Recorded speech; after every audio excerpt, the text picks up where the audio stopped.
श्री हरि दोस्तों, कार्तिक मास चल रहा है और हम आपके लिए लाए हैं माता सीता की यह नितनेम की कहानी जो इस प्रकार है।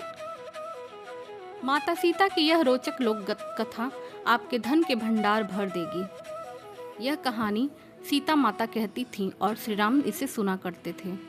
एक दिन श्री राम भगवान को किसी काम के लिए बाहर जाना पड़ गया तो सीता माता कहने लगी कि भगवान, मेरा तो 12 वर्ष का नित नेम है, अब आप बाहर जाएंगे तो मैं अपनी कहानी किसे सुनाऊंगी।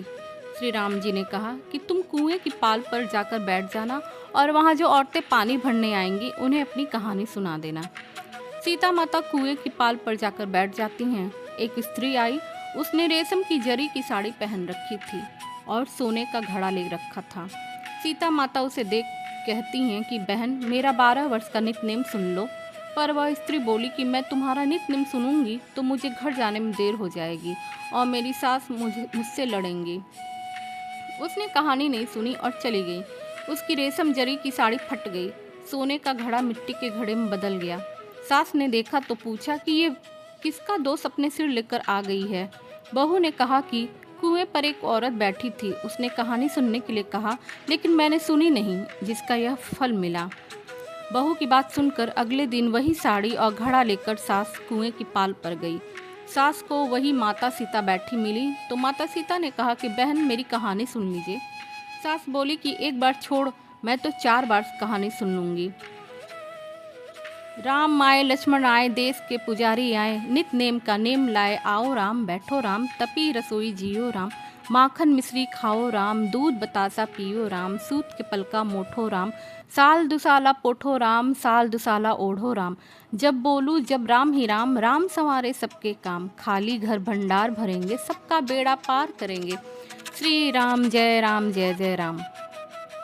सास बोली कि बहन, कहानी तो बहुत अच्छी लगी। कहानी सुनकर सास घर चली गई और उसकी साड़ी फिर से रेशम जरी की बन गई। मिट्टी का घड़ा फिर सोने के घड़े में बदल गया।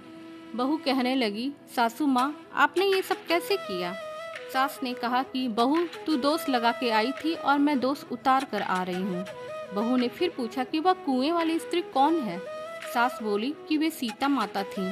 वे पुराने से नया कर देती हैं, खाली घर में भंडार भर देती हैं, वह लक्ष्मी जी का वास घर में कर देती हैं, आदमी की जो भी इच्छा हो उसे पूरा कर देती हैं।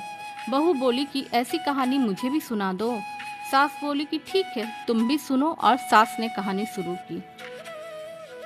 राम आए, लक्ष्मण आए, देश के पुजारी आए, नित नेम का नेम लाए, आओ राम बैठो राम, तपी रसोई जियो राम, माखन मिश्री खाओ राम, दूध बतासा पियो राम, सूत के पलका मोठो राम, साल दुसाला पोठो राम, साल दुसाला ओढ़ो राम, जब बोलू जब राम ही राम, राम संवारे सबके काम, खाली घर भंडार भरेंगे, सबका बेड़ा पार करेंगे, श्री राम जय जय राम।